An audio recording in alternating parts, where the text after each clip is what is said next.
అసలు గ్లోబల్ వార్మేషన్ అంటే ఏంటో తెలుసా సార్ మీకు? డిఫెన్స్ లాయర్ సోమశేఖర్ గారు. నా పేరు సోమశేఖర్ కాదు.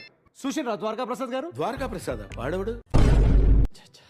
ఈరోజు సొసైటీలో ఉన్న ప్రాబ్లమ్స్ గురించి ఆలోచిస్తుంటే నాకు గూస్ పింపుల్స్ వస్తున్నాయి సార్. అసలు గూస్ పింపుల్స్ గురించి ఆలోచిస్తుంటే మళ్ళా గూస్ పింపుల్స్ వస్తున్నాయి సార్. ఉన్నోళ్ళు లేనోళ్ళు ఒక జాగాలో ఉండద్దా సార్? మీరున్నారు కదరా. కానీ మేము లేనోళ్ళం కదా సార్. కోర్టులో ఉన్నోళ్ళు లేనోళ్ళు అనే తేడా ఉండదు. ఎందుకుండదు సార్? ఇప్పుడు కోర్టులో ఉన్నోళ్ళు అందరూ ఈడు ఉన్నారు, మరి లేనోళ్ళు లేనట్టే. చూసిర్రా సార్? లేనోళ్ళు అంటే ఎంత చిన్న చూపు. అమ్మా ఈ అమ్మాయికి లైఫ్ ఇద్దాం అనుకుంటారా అమ్మా?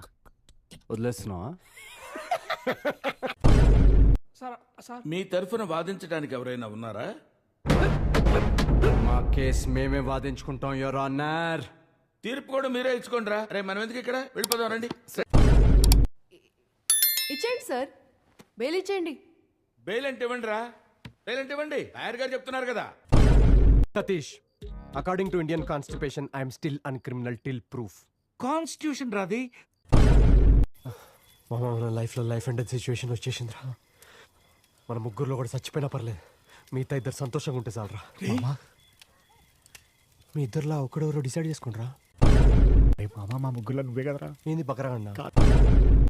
మీకు పవర్ ఉంది, మాకు బ్రెయిన్ ఉంది, మన ఇద్దరం కలిస్తే. అంటే నాకు బ్రెయిన్ లేదా? మాకు పవర్ లేదంటున్నాం సార్. నేను చచ్చిపోతా చెప్తున్నా. చచ్చిపోరా. తీసుకోపో, నా శవాన్ని మీదకి వెళ్ళిపో. ఇక నా పానం పోయినా పర్లేదు, ఎక్కిచ్చే చెప్పండి నా మీద. ముందుకు రా నీ అవ్వ. అయితే క్రికెట్లో మీరేంటి సార్, బౌలరా బ్యాట్స్మెనా? క్రికెట్లో నేను గోల్ కీపర్ని.